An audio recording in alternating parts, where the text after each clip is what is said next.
Hello everyone, welcome back to my channel. అందరు ఎలా ఉన్నారు? నేనైతే చాలా బాగున్నానండి. ఈరోజు ఈ ప్యాంట్కి పైన కొంచెం పొడవు పెంచమని వచ్చింది. దీనికి మనం మామూలుగా అయితే ఎలాస్టిక్ విప్పేసి దానిపైన కొంచెం క్లాత్ అటాచ్ చేస్తాము. అప్పుడు దాని లెంగ్త్ అయితే పెరుగుతుంది.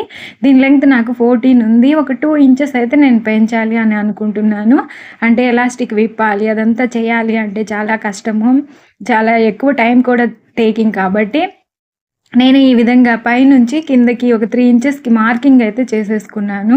చూడండి, ఇది నాకు 14 ఇంచెస్ వచ్చింది పిస్తా వరకు పైన నుంచి. ఇప్పుడు నేను పైన నుంచి కింద వరకు 3 ఇంచెస్ వరకు ఒక మార్కింగ్ అయితే చేసేసుకొని దానిపైన ఒక స్టిచ్ అయితే వేసేసాను. ఈ విధంగా ఒక రఫ్ స్టిచ్ వేసేసుకోవాలి. నేను వీడియోలో చూపిస్తున్నాను చూడండి. ఈ విధంగా ఒక రఫ్ స్టిచ్ అయితే నేను కరెక్ట్గా 3 ఇంచెస్కి వేసేసుకున్నాను. తర్వాత దాన్ని అక్కడికి కట్ చేసేస్తాము. అప్పుడు ఎలాస్టిక్ది పైన పార్ట్ విడిగా వచ్చేస్తుంది, కింద పార్ట్ మనకి విడిగా అయితే వచ్చేస్తుంది. ఈ విధంగా విడిగా వచ్చిన తర్వాత దీని లెంగ్త్ని మనం పెంచాలి కాబట్టి మధ్యలో క్లాత్ని మనం అటాచ్ చేస్తాము. ఈ క్లాత్ మనము కాటన్ క్లాత్ అయినా తీసుకోవచ్చు, లేదంటే సిల్క్ ఫాల్ వస్తుంది కదా, అదైనా తీసుకోవచ్చు. ఏదైనా మన ఇష్టం, మనకి ఇష్టం వచ్చిన మ్యాచింగ్ క్లాత్ని తీసుకొని ఇక్కడ మనం మధ్యలో జాయింట్ అనేది వేసుకున్నామంటే మనకి లెంగ్త్ కూడా పెరుగుతుంది.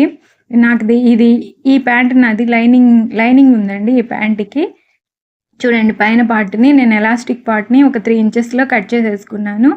ఇప్పుడు నేను ఫాల్ ఒకటి తీసుకుంటున్నాను.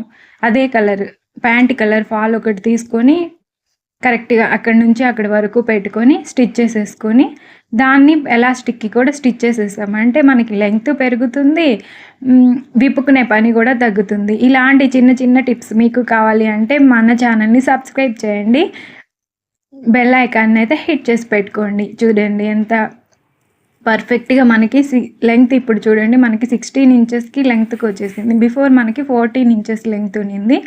ఇప్పుడు మనం అటాచ్ చేసినందువల్ల 16 ఇంచెస్ లెంగ్త్కి అయితే వచ్చేసింది. ఈ విధంగా మనం పైన లెంగ్త్ని అంటే ఎలాస్టిక్ విప్పుకునే పని అదంతా ఏం లేకుండా ఈ విధంగా మనము దీన్ని అయితే పెంచుకోవచ్చు.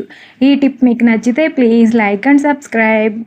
ఇలాంటి మరిన్ని వీడియోస్ కోసం మన ఛానల్ని సబ్స్క్రైబ్ చేయండి. ఒక చిన్న లైక్ చేయండి, ఒక చిన్న కామెంట్ చేయండి.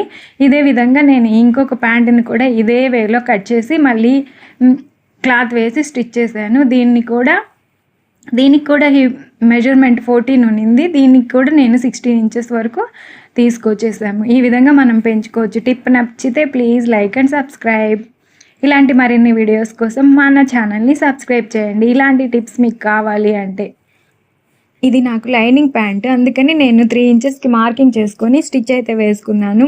వితౌట్ లైనింగ్ అయితే ఆ స్టిచ్ కూడా అవసరం లేదు. మార్కింగ్ చేసుకొని డైరెక్ట్గా మీరు కట్ చేసేసుకోవచ్చు. వీడియో నచ్చితే please like and subscribe. Thank you.